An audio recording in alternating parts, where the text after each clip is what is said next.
It's a new year, and we're kicking it off more than Georgia in the national championship game, baby.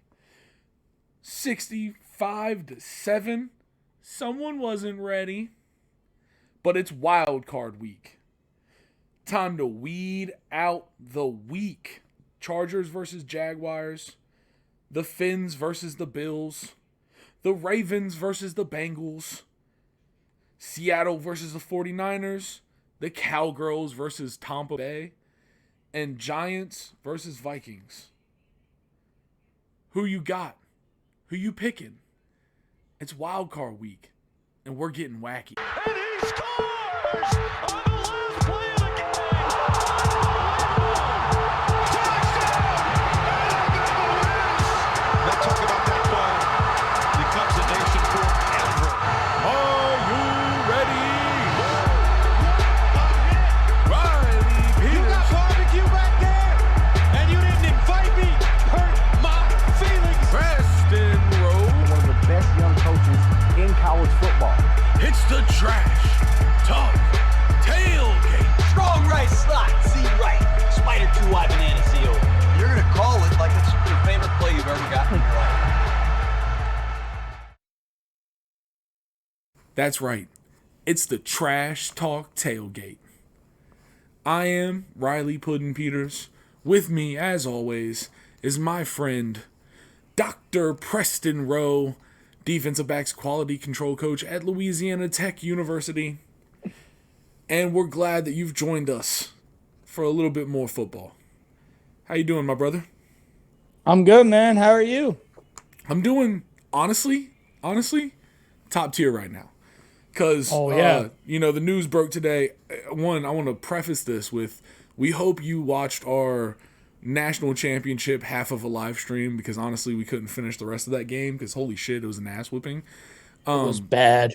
But if you watched, at one point we talked about a man named Garrett Riley, the brother of Preston's, probably number 3 on most kill list, Lincoln Riley.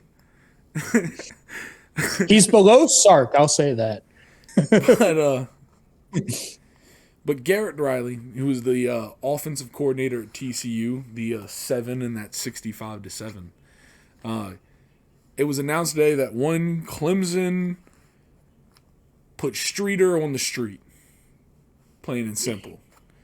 And now Garrett Riley will step in and be the offensive coordinator for the Clemson Tigers.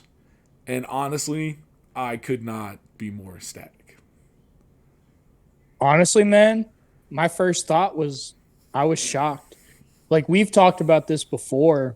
I thought when Jeff Scott got fired from USF, I thought he was going to go back and be the OC at Clemson like he was before he got the USF head job.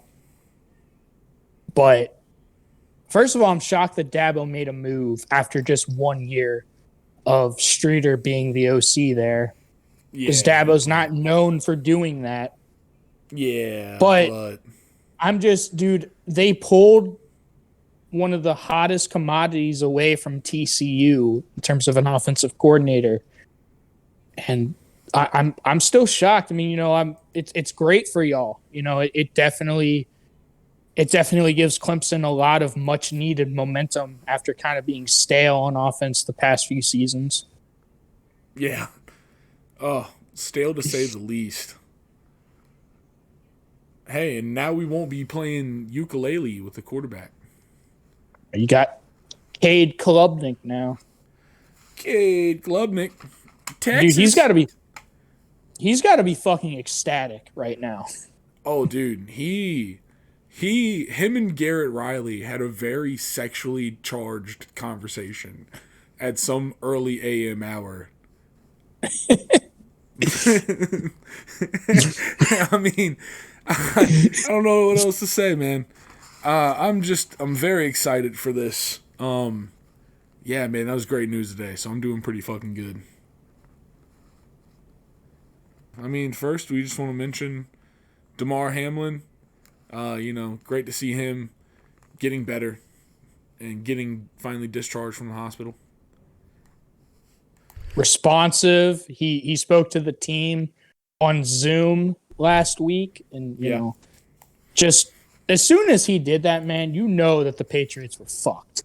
Oh man, Like there's no way they were winning that game. there is no one beating the Bills. No, Probably is no one beating the Bills.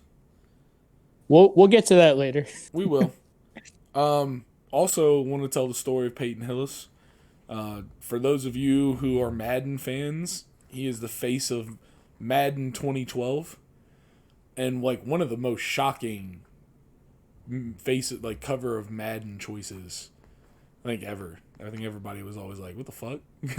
But He had one player. great year. He had one great year with the Browns. And he got Madden-worthy season, and he did it. He fucking did it. But yeah, he, great running back, retired, was at the beach with his family, and his kids got caught in a rip current, and he went out and swam out and saved them and pulled them in, and, you know, had some medical difficulties and the result of that, and is in intensive care. Apparently he's stable now, but, you know, just thoughts and prayers, you know. A lot of people haven't heard about that because it was overshadowed by DeMar Hamlin and what happened with him. So we just want to, you know, also mention Peyton Hillis because, you know, man's goddamn they're legend. both, yeah. Okay. They're both, you know, just very sad stories, and we're just so glad and thankful that they're both, you know, well on their way to recovery. So it seems. Yeah. Absolutely.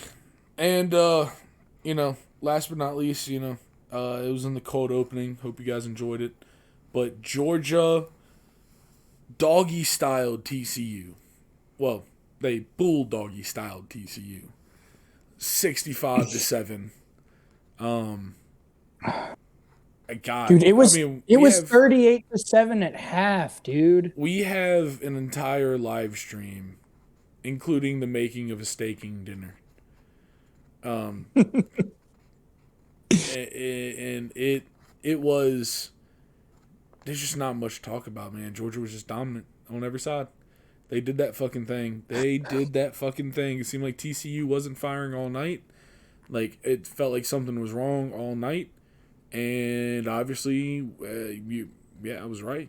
We were right. Everyone was right. Because it's fucking like, goddamn, dude. I mean, dude, like the thing that people, I think this can't be overstated. Their one big play that they had that led to the touchdown was a busted coverage by Georgia. Like TCU, it was an absolute fucking blow too, man. It wasn't even just busted. Like, that motherfucker just fucked up. So, like, that's just one of those all like luck, but not luck, but luck. Yep. They called the right route as the right dude fucked up. I mean, it's just you know. It's just, but to be fair to TCU, a lot of people are saying, a lot of people are saying, oh, that proves that TCU didn't belong. They 100% deserve to be there. Oh yeah, because the regular season has to matter. Like, they went undefeated in the regular season, and they lost on a last second in their conference championship game. And they beat Michigan. Yeah. Like, you can say whatever you want. Their spot. They did. It's just they ran into a buzzsaw. Yeah, man. And a hot one, too. Someone fucking, one of those House of dragons fucking hit some fire on that buzzsaw before they spun it up. I mean, they just gave them the fucking... I mean, fucking warm butter, bud. I mean, to all those Alabama fans saying, oh, we should have been in, roll tide. Don't lose to Tennessee and don't lose to LSU. The regular season has to matter. Also, Nick Saban was a great commentator, so, you know, let him enjoy it. Did you see, this has kind of been a meme on the internet, did you see when David Pollack just straight up said to Nick Saban's face how Georgia is now, like, the best program in the country? And Nick Saban just, like, gave him the death stare. Fucking, did you see that? Have you heard of the one Darth Kirby? who let his ego grow too big and too uncontrollable. Darth Saban. Dude. Never count out Nick Saban, especially a pissed off Alabama team. No, they're going to be right back in it next year. Hell yeah, man. All right, well, let's get on to the real purpose of this episode. Yep. It's Wildcard week, baby. It's time to find out who actually belonged. And first, I guess I'll start. Fuck this. I'm in there. Like swimwear. This is hashtag Puddin's Copious Notes. Oh. First game I've got, the Seattle Seahawks versus the San Francisco 69ers. Seattle scored 23.9 points per game while allowing 23.6 points a game, which is just barely winning if you go by the points. Yeah. I mean, that 23.6 points allowed per game is 25th. Now, one key statistic that I saw for Seattle, I mean, a lot of their shit was pretty mid, so this is a random ass stat, but it's, okay. I mean, it's not a bad one. They are first in overall team completion percentage. Okay. At 69, nice, 0.63%. Ooh, nice. So that's Geno for you, man. Yeah, man. Geno's slinging it accurately. The San Francisco 49ers, they're scoring 26.5 points a game while only allowing 16.3 a game, which is first in the NFL. I mean, that defense is legit, dude. That defense is loaded. They are top 2 in opponent yards per rush and opponent rush yards per game. And one of those, they're top 2, but they ain't number 2. So that 49ers defense is pretty fucking legit, and I just don't know. I mean, it's going to take some Geno Smith balling to really do something to this one. Yeah, I mean, I'm kind of going 49ers on this one. I don't know how you're feeling. I'm leaning towards the Niners as well. I think the Seahawks will really only have a chance in this game. First of all, Geno's got to play well, and then the Seahawks defense is going to have to take away Christian McCaffrey and try to make Brock Purdy beat them. But that's a lot easier said than done because Christian McCaffrey is a beast, and you've got George Kittle, invigorated beast. Yeah, you've got George Kittle, Brandon Ayuk, and then obviously Deebo Samuel. So they've got weapons all over the place, and I just think they're going to be too much for Seattle. And plus, it's a home game for the 49ers, and it's no candlestick, but they're going to keep it burning. That's for sure. Yep. All right, man. I think the 49ers actually pull it out. Yeah. I'm with you. I think it'll be closer than people think, though, but I do think the Niners get the dub. Oh, it'll definitely be a good game. It'll definitely, I mean, yeah. At least we're all hoping, right? All right. Yeah. You hit us one from the AFC side, sir. Oh, okay. All right. We'll just do AFC, NFC. Okay. Yeah. All right. So the first one, we'll start with this one because I know this is the one that you're most excited about. The Los Angeles Chargers at the Jacksonville Jaguars. Sasha. The Chargers went 10-7 overall. The Jaguars were 9-8, but the Jaguars have been on a 5-game winning streak. They've streaked into the playoffs, and the Jaguars actually beat the Chargers earlier this year, 38-10. on the road in September. They went into Los Angeles and they beat them 38-10. Well, that's because SoFi isn't an actual stadium. You're not wrong. Mike Williams, the Chargers star receiver, is questionable for this game. They're not sure if he's going to play. Clemson product, wide receiver you. Yep. You know, the Jaguars have scored 23.8 points per game. That's 10th in the NFL. They've allowed 26 points a game. That's 12th in the NFL. The Chargers, they have scored 23 points per game. That's 13th. That's 13th in the NFL. And then they've allowed 22.6 points per game, which is 21st in the NFL. Now, the key stat for this one, Riley, that I found. Mm-hmm. So, the Chargers offense, they are third in the league in passing yards per game at 270 yards per game. So that's Justin Herbert, Mike Williams, Keenan Allen, Austin Eckler out the backfield. They're loaded, dude. Yeah. They're loaded. And the Jaguars pass defense, they allow 238.5 yards per game. That's 28th in the league. So you've got the number 3 ranked passing offense against the 28th ranked pass defense. That's definitely not a great matchup for the Jaguars. That is not a great matchup for the Jaguars. I mean, yeah, the Jaguars are lightning hot right now. Yes. Which is one thing.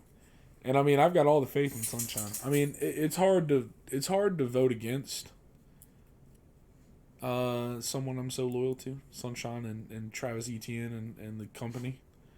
Mm-hmm. Yeah. So I'm not going to. I'm going Jaguars. Yeah, despite that stat I just told you, I've got this theory about the Chargers. They're the Dallas Cowboys of the AFC. And I'm going to tell you why.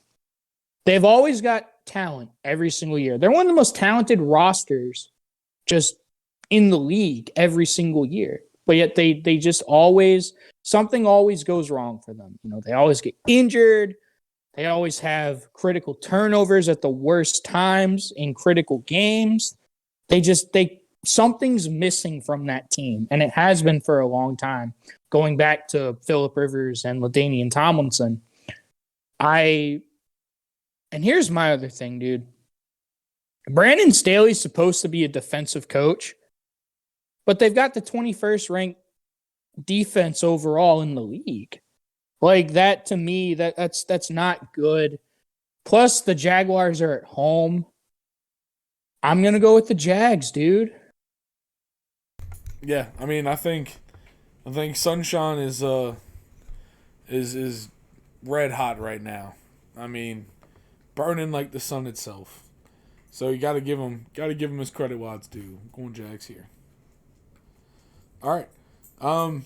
So next one for me is the Dallas Cowgirls versus the Tampa Bay Brady Nears.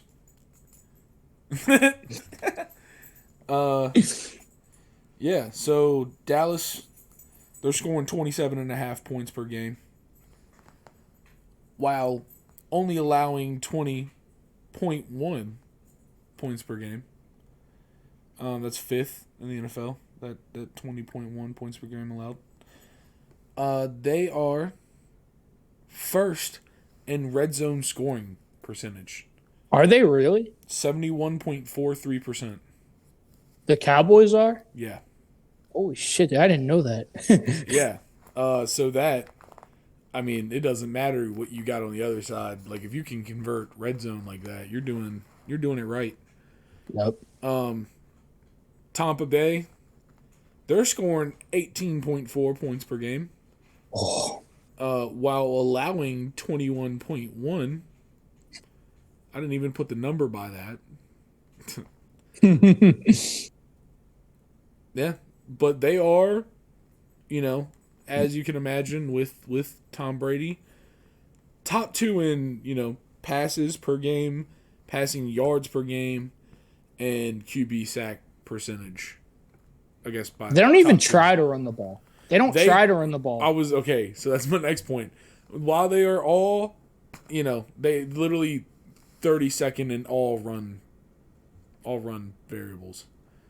It was kind of crazy. I was like, no way. Fuck yeah. They suck. You don't even try? Man. I just hate Dallas, so guess I'm going to pick Brady, playoff Brady.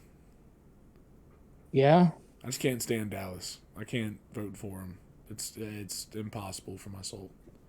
I mean, the Buccaneers, their offensive line has kind of been devastated by injury this year. They lost Alex Kappa, free agency, to the Cincinnati Bengals. Tristan Wirfs has been hurt. Their offensive line has just kind of been decimated. That's a huge reason why they haven't been able to run the ball this year. But who can stop quick passes? I mean, if Micah Parsons can become a factor in this game with that Cowboys pass rush, I do think the Cowboys will win. But I just think, it's Tom Brady, man. How can you? It's playoff Brady too. It's playoff Brady. Like how can you bet against him at this point? Yeah. Especially because he's gonna get the ball out quick. He's still got Mike Evans. He's still got Chris Godwin. So I'm gonna go with the Buccaneers, man. I do think it'll be a great game. I know the Cowboys are very inconsistent, but I think they'll get up for this game. Yeah, the problem is they can't let it be close because none of that Cowboys team has fucking ice. They just don't. They're not built with it. Zeke ain't got ice. Prescott ain't got ice. I don't know how you can bet against playoff Brady, especially at home. Like, it's a home playoff game. I know that division was shit. The NFC South was horrible this year, but you can't bet against playoff Tom Brady, especially at home. So I'm going to go with the Buccaneers as well. Oh, yeah, dude. We've agreed on both games so far. We've been through 3. Oh, shit. I'm sorry. 3. I'm sorry. But we have agreed on all 3. Yeah. All right. I think we're going to agree on this one as well. This next one, we've got the Baltimore Ravens at the Cincinnati Bengals. The Ravens enter this game with a 10-7 record. The Bengals went 12-4 this year, and then obviously they had a game canceled because of the whole Damar Hamlin incident. Yeah. It was announced today. I don't know if you've seen this, Riley, but it was announced a few hours ago that Lamar Jackson is not going to play in this game. I did see that. Yep, I saw it. Okay. But hey, at least their fucking backup is good to go. Potentially. Maybe. We're not sure about that because their backup, Tyler Huntley, has not practiced this week either. But he's throwing balls, okay? If my man's fucking, he's playing.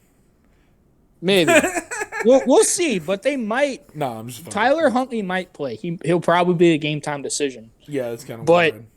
Yeah, Anthony Brown, their third string quarterback for the Baltimore Ravens. He played this past week when they played the Bengals in the regular season finale. He went 19 of 44 for 286 yards and 2 interceptions, and they lost to the Bengals 27-16. I do think this is going to be, some key stats for the Ravens. So they've scored 20.6 points per game, which is 19th in the league. This is a huge one. They average 160 yards rushing per game. That's second in the league. That's going to be their only chance to win this game. They're going to have to run the air out of the ball. They're going to have to keep Joe Burrow off the field with Jamar Chase and T. Higgins and Tyler Boyd. And they're going to have to be able to run the ball and stay ahead of the sticks so they don't put potentially their third-string quarterback in third and long situations. So that's a huge, huge stat for this game. And then the Bengals on the other side, they've scored 26.1 points per game. That's 7th in the league. They've allowed 20 points per game, which is 6th in the league. I didn't realize their defense was that good in terms of points allowed. I don't think a lot of people realize how good that defense is. They're playing incredibly well right now. But here's the key stat for me. The Ravens are number 2 in the league in terms of rushing yards per game. The Bengals are number 7 in the league in rush defense because they only allow 106 yards per game. So all that being said, man, especially if the Ravens have their 3rd string quarterback, the only chance for the Ravens is to be able to run the ball. But that's a strength of the Bengals defense. So I'm taking the Bengals, especially because they're at home.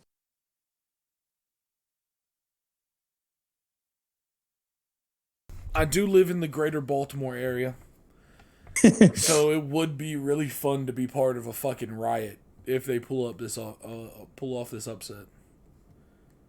But man, yeah, gotta go Bengals. But be damn sure that if the Ravens win, I will be somewhere causing havoc and lighting the couch on fire. That would be the upset of the playoffs if the Ravens were to win this game without Lamar Jackson. Truly. All right. So, Giants versus Vikings. They're at the Vikings, right? Yeah. Okay. So, the Giants, they're scoring 21.5 points per game while allowing 21.8 points per game. That means they're losing by the numbers. They are top in rush yards per game. Top 5 in rush yards per game, in rush touchdowns per game. They're number 4 in both of those. So top 4 technically. It's a quads, baby. It's a quads. The Vikings, they score 24.9 points a game while allowing 25.1 points per game. They're also losing by the numbers, but it's, only 0.2. They are top 6. Their best stats are their passing stats, where they're top 6, actually specifically number 6, and passes a game and pass yards a game. That's Perko Thuggins, trying to keep it icy. I think the only problem is this game isn't at 1 o'clock, and because of that, I'm going Giants. This one's tough for me. I was gonna lean Vikings, or I was gonna lean the Giants. Excuse me. But then we talked about this earlier. But if you guys hadn't seen this, one of the Giants' offensive linemen decided to run his mouth and talk about how... No, he decided to talk his shit, boo-boo. Okay? Let him go. One of the Giants' offensive linemen decided to talk shit about Vikings fans because the Giants went up to Minneapolis earlier this year. Minneapolis tits. Oh my God, shut the fuck up. And he talked shit about how he couldn't hear the Vikings fans at all. And so then he was kind of asked, like, are you saying that the Vikings fans aren't loud? He's like, yeah, they're not loud at all. So with that being said, I think Brian Daboll should win Coach of the Year. The job that he's done with that Giants team and that roster is amazing. I do think he should be in serious consideration for the NFL's Coach of the Year. Because of that, and because, Justin Jefferson, Dalvin Cook, Adam Thielen, and even TJ Hawkinson, they're all really, really good. Justin Jefferson, Dalvin Cook are studs. I think I'm going to go with the Vikings just because they're at home. If that Giants lineman hadn't talked shit, I probably would have gone with the Giants. But, dude, like those Vikings fans, they're going to know about that, and they are going to come in hot and ready. You know what I mean? We all hope. We got to see. All I'm saying is, we got to see it. We'll see it. That's it. Simply. Until then, they were pretty quiet last time, and I hope that offensive lineman fucking backs up his. I hope he cashes the check that his ass made for him. Dude, he was a backup like during the season, and now because of injury, now he's a starter. Hey, it's like, dude, what are you doing? It's time to step up. That's all he's saying. All he's saying. All right. Okay. Give it to Riley, me. you ready for the last matchup? Last one. I'm excited for this game. We've got the Miami Dolphins at the Buffalo Bills. The Miami Dolphins are kind of limping into this game at 9-8. Tua was announced. What? Tua's multiple vision stumbling into this one, but to the bench. Yeah. The Dolphins limp into the playoffs at 9-8.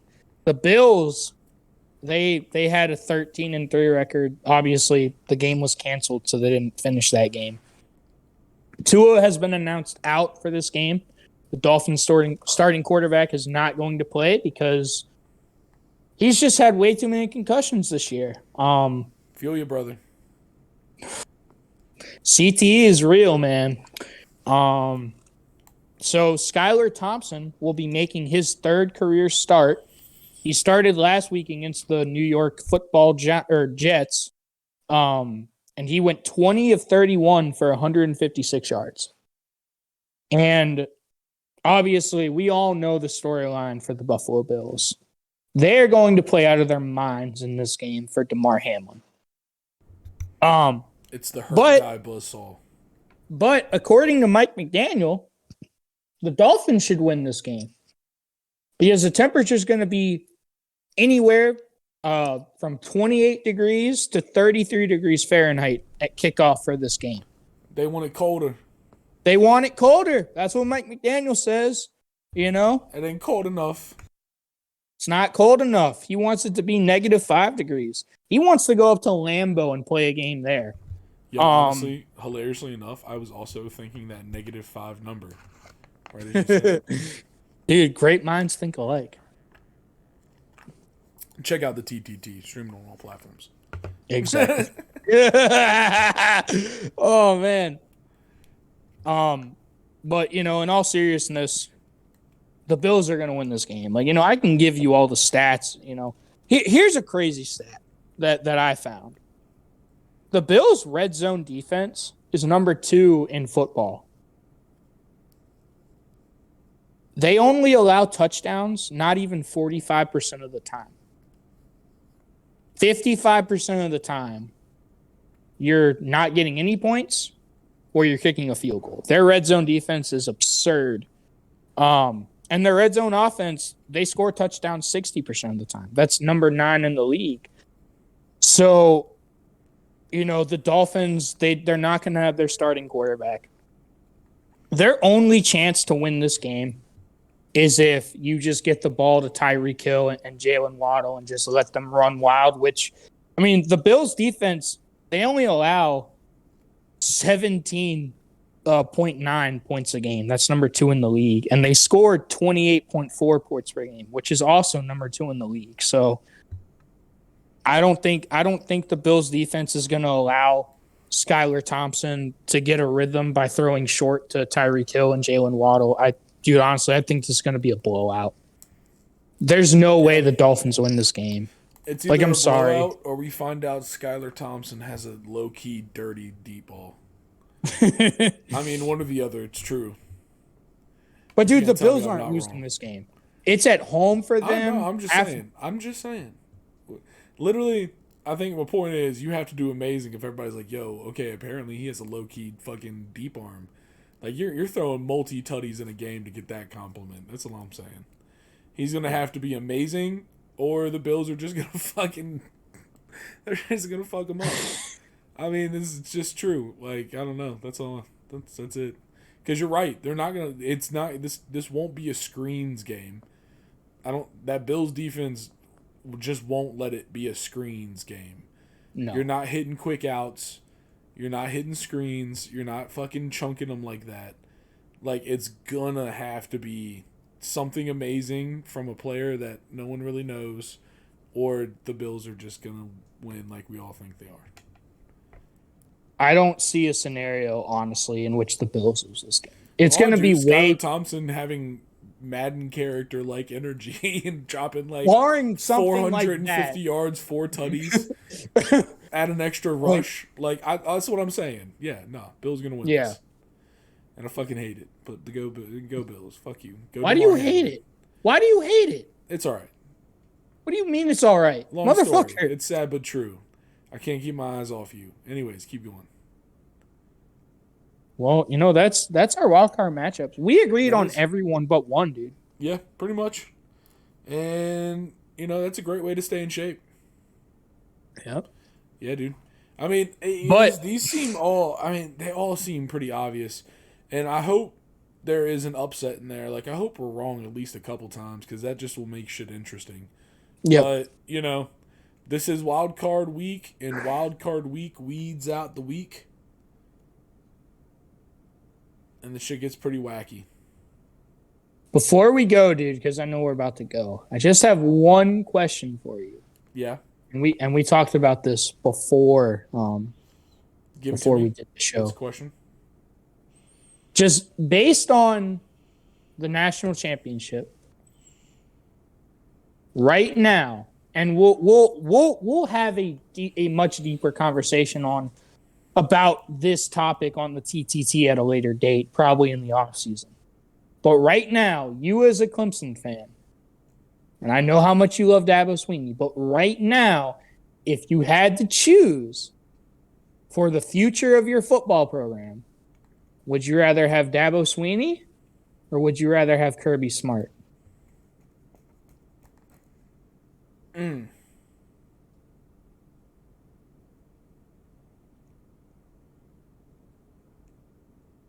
Honestly, okay.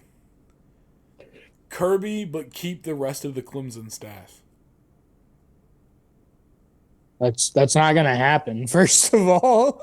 But none of this is gonna. This is a fucking hypothetical. I know. I'm giving you my statement in clause. I would pick Kirby, but I would like the rest of the Clemson staff to stay. Because I think it would be cool to see.